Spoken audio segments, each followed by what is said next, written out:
Well,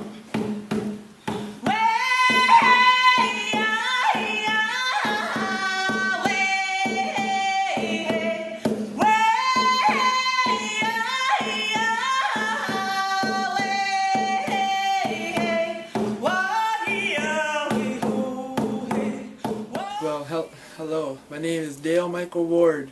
I'm from New Brunswick. My name is Johnny Manscombe. I am a Cree from the James Bay region in northern Quebec. My name is Renee, and I'm 22 years old.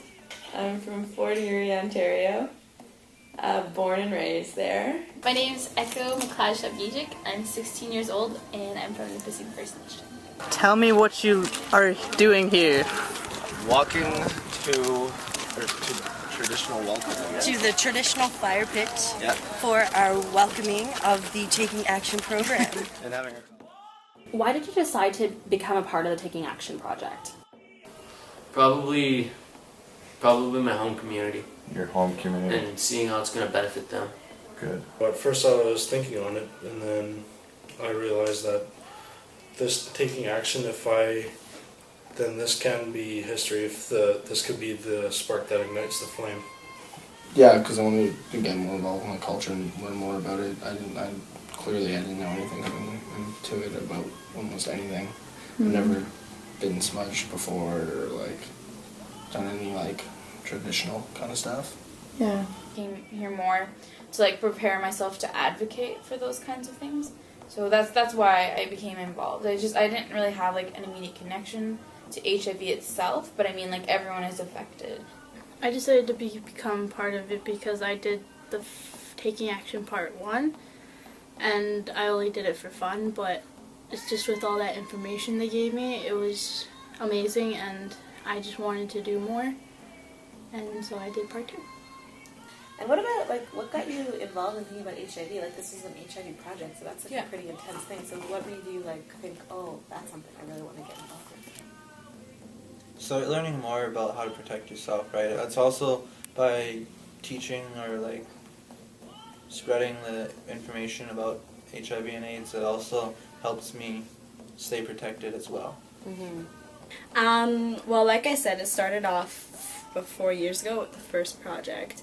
And then I started looking into sexuality, and a lot of my work was about, the feminine body and what it meant to be a woman, and looking at sexuality in that way. Just because there's a lot of drug use in my family, and everyone can say they think they can be safe from it, but really it can happen to anyone.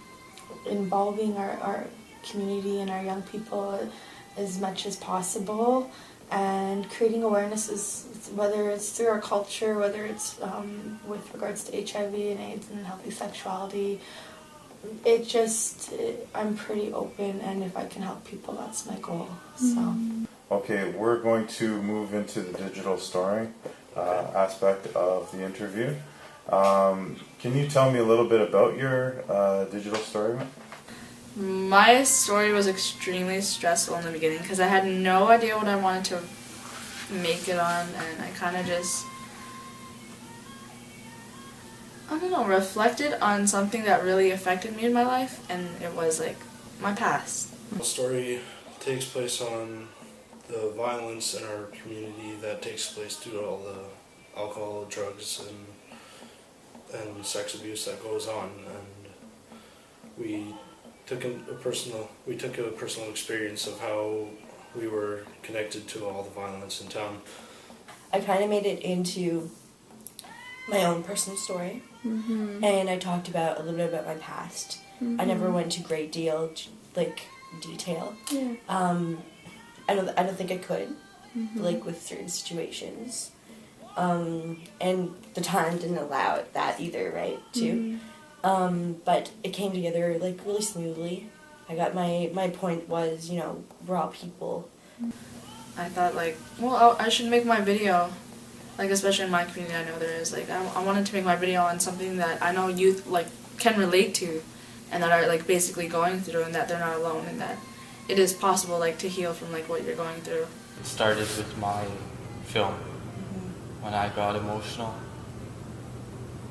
I knew that we were going to need that spiritual guidance all day. Because all those students, including myself, we put so much effort. We put our hearts, we put our secrets. Some of those kids were carrying secrets since they're born. And now they get to have that release. And that's hard, especially on young people to recognize that. That's where it's the hardest. And that spiritual connection is that strength.